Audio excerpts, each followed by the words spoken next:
അക്കാഡമിയിലേക്ക് എല്ലാവർക്കും ഒരിക്കൽ കൂടി സ്വാഗതം. 10th പ്രിലിമിനറിയുടെ 4ാം ഘട്ട പരീക്ഷ ഇന്നലെ നടന്നു.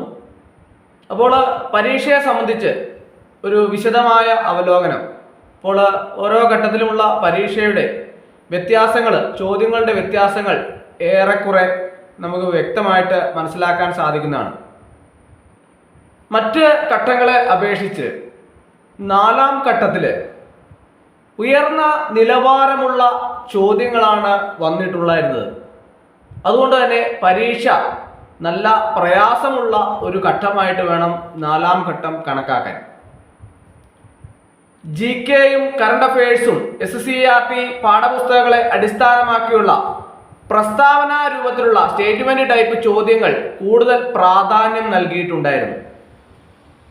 അതുപോലെ തന്നെ കണക്ക്, മാത്സ് ആൻഡ് റീസണിങ് സമയം അല്പം കൂടുതൽ ആവശ്യമുള്ള രീതിയിലുള്ള ചോദ്യങ്ങളായിരുന്നു. എങ്കിലും വലിയ സങ്കീർണത ഇല്ലായിരുന്നു. എങ്കിലും സമയം ലഭിക്കാൻ പ്രയാസമായി പല ഉദ്യോഗാർത്ഥികളും എന്നോട് അഭിപ്രായം രേഖപ്പെടുത്തി. ചോദ്യങ്ങളുടെ മൊത്തത്തിലുള്ള നിലവാരം മിതമായ അളവിൽ പ്രയാസമുള്ളതും എന്നാൽ കൃത്യമായി പഠിച്ചവർക്ക് നല്ല സ്കോർ നേടാൻ സാധിക്കുന്നതുമായ ചോദ്യങ്ങളായിരുന്നു പരീക്ഷയ്ക്ക് ഉണ്ടായിരുന്നത്. പൊതുവെ പരീക്ഷ മറ്റു ഘട്ടങ്ങളെ അപേക്ഷിച്ച് നല്ല പ്രയാസമുള്ള ഒരു ഘട്ടമായി വേണം 4ാം ഘട്ടത്തെ വിലയിരുത്താൻ. ഇനി ഇതിൻ്റെ പ്രതീക്ഷിത കട്ട് ഓഫ് മാർക്കിനെ സംബന്ധിച്ച് വിലയിരുത്തുകയാണെന്നുണ്ടെങ്കിൽ ഓരോ ഘട്ടങ്ങളിലുമുള്ള പ്രയാസ വ്യത്യാസം, അതായത് ഓരോ ഘട്ടത്തിലുള്ള പരീക്ഷകളുടെ ചോദ്യങ്ങൾ ഒരേ രീതിയിലുള്ളതായിരിക്കണമെന്ന് നിർബന്ധമില്ല. ചില ഘട്ടങ്ങളിൽ പരീക്ഷ പ്രയാസമായിരിക്കാം, ചില ഘട്ടങ്ങളിൽ എളുപ്പമായിരിക്കാം.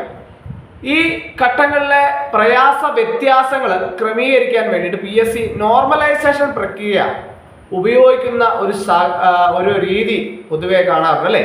അപ്പോൾ അന്തിമ കട്ട് ഓഫ് മാർക്ക് ഞാനിപ്പോൾ പറയുന്നതിൽ നിന്നൊക്കെ ഒത്തിരിയേറെ വ്യത്യാസം വരാനുള്ള സാധ്യത ഏറെയാണ്.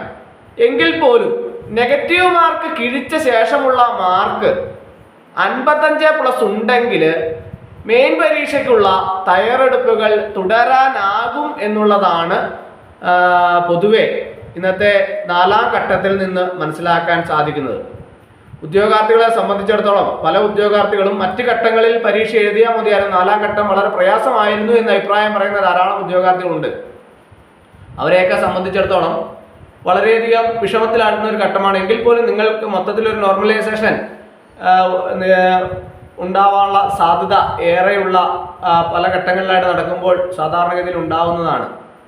അപ്പോൾ അതുകൊണ്ട് തന്നെ പരീക്ഷയെ സംബന്ധിച്ച് ഈ 4 ഘട്ടങ്ങൾ ഇനിയും പരീക്ഷകൾ നടക്കാണ്ട്, കഴിഞ്ഞ ദിവസം മാറ്റിവെച്ച പരീക്ഷകളൊക്കെ ഇനി പുതിയ ഡേറ്റ് വന്നിട്ടുണ്ട്. അപ്പോൾ ആ പരീക്ഷയ്ക്ക് വേണ്ടിയിട്ട് തയ്യാറെടുക്കുന്ന ഉദ്യോഗാർത്ഥികൾ ഇനിയിപ്പോൾ ആ പരീക്ഷയും കൂടെ നടന്നതിന് ശേഷം മാത്രമേ ബാക്കിയുള്ള നടപടികളൊക്കെ തന്നെ ആരംഭിക്കാൻ സാധ്യത ഏറെ ആയിട്ടുള്ളൂ. അപ്പോൾ അതുകൊണ്ട് തന്നെ ലിസ്റ്റും കാര്യങ്ങളൊക്കെ വരുന്നതിന് വേണ്ടിയിട്ട് കുറച്ച് താമസങ്ങളൊക്കെ ഉണ്ടാവാനുള്ള സാധ്യത ഏറെയാണ്. മറ്റ് തടസ്സങ്ങളൊക്കെ ഉണ്ടായില്ലെങ്കിൽ മാത്രമേ നമുക്ക് കൃത്യമായ ഡേറ്റിനുള്ളിൽ തന്നെ ലിസ്റ്റും കാര്യങ്ങളൊക്കെ തന്നെ പ്രസിദ്ധീകരിക്കാൻ PSCക്ക് സാധിക്കുകയുള്ളൂ. അപ്പോൾ അതുകൊണ്ട് തന്നെ പൊതുവെയുള്ള ഒരു വിശദമായ ഒരു അവലോകനമാണ് നമ്മൾ 4ാം ഘട്ടത്തിലെ സംബന്ധിച്ച് ഇന്നത്തെ ക്ലാസ്സിൽ ഞാൻ നിങ്ങളിലേക്ക് എത്തിച്ചത്. അപ്പോൾ എല്ലാവർക്കും ഇന്നത്തെ ക്ലാസ് ഇഷ്ടമായെന്ന് വിചാരിക്കുന്നു. ഒരിക്കൽ കൂടി എന്നോട് നിർത്തട്ടെ. നന്ദി, നമസ്കാരം.